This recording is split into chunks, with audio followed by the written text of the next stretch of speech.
So I've been pruning for like over 30 minutes. You know, there's a lot of little branches here.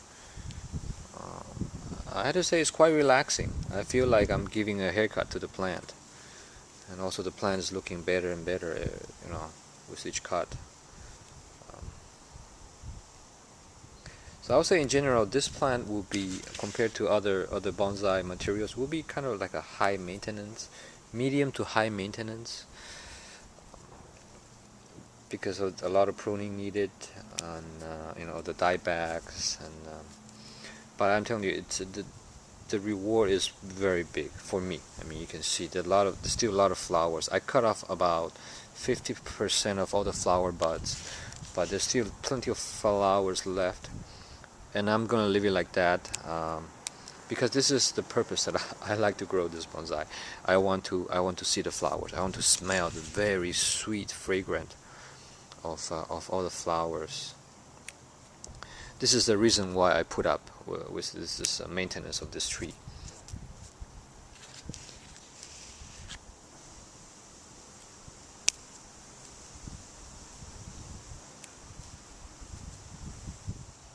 Okay, I'm almost near the end of my pruning, heavy pruning. You can see most of the major branches. You know, this is the front, and it's looking good. And I feel the top mine needs to be clear a little bit more, but I can do that later. And you notice I left some flower on there. I'm not supposed to, but I still wanna enjoy it. So I broke some rules and left some flower on there. Speaking of rules, when growing a group bonsai, a forest style bonsai, the rule is you usually have an odd number of trees. And also, again, I broke another rule here. I have four, actually. I have four trees, but it's okay. I mean, I think I like it better this way. I think, you know, if I had just 3 trees, it would be not as good. So, you know, it's up to you guys. Again, you know, rules are just for guidelines. So all we need to do is pop the root ball out of the pot.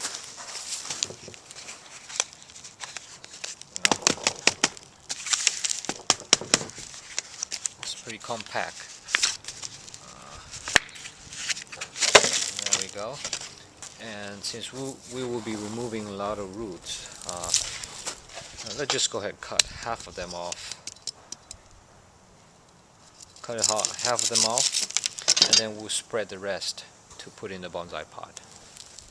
So after you saw the root ball in half, it's still pretty compact, so you want to break it loose. You know, you could use any tools you feel like. I'm just gonna reuse the scissor. Just loosen the roots. Make sure you remove as much old soil as you can.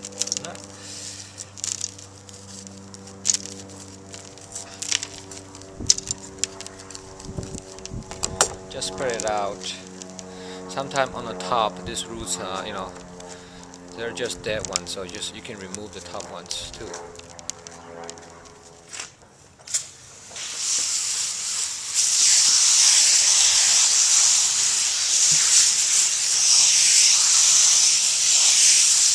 So now I have pretty much removed. I kept some soil and keep a large root ball, and now I have placed it on the pot that I selected.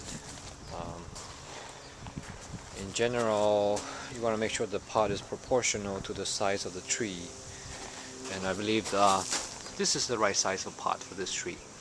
And also, I plan to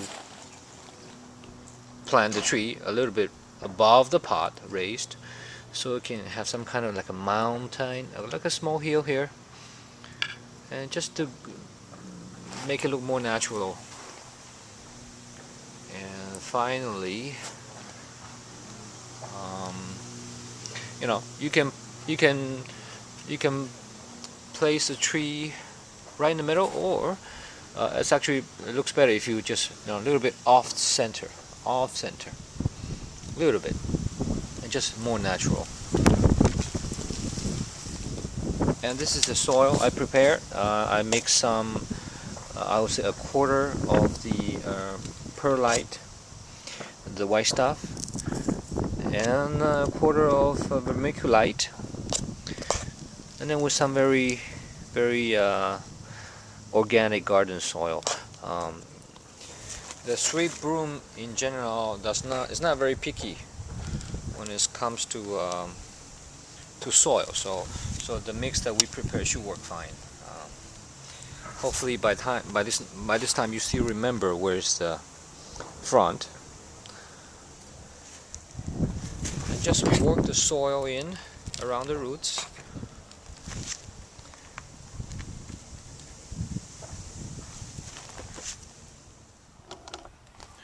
And putting almost down with the soil, I like to usually press a little bit harder along the edges of the pot just to compact it a little bit more. So if it's too loose, sometimes when you water, the water would just go to the edge of the pot and just drain off. So I just want to double check, make sure that doesn't happen.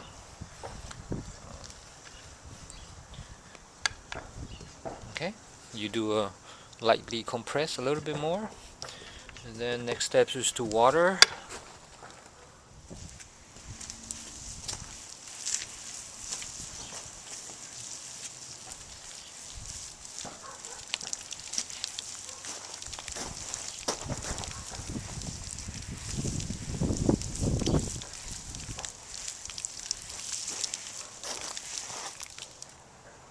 And ladies and gentlemen, now you have my Sweet Broom bonsai grove.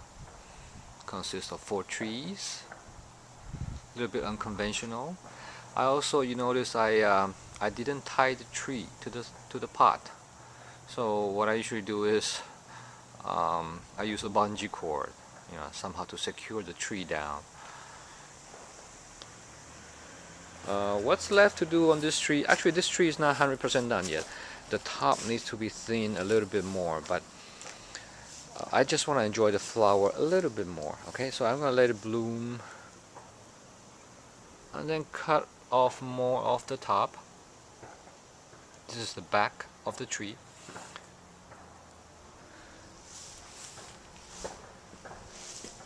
This is the side. No. Until I prune more, then it will be 100% done. Thank you for watching, guys. I will post a follow-up of the tree later on.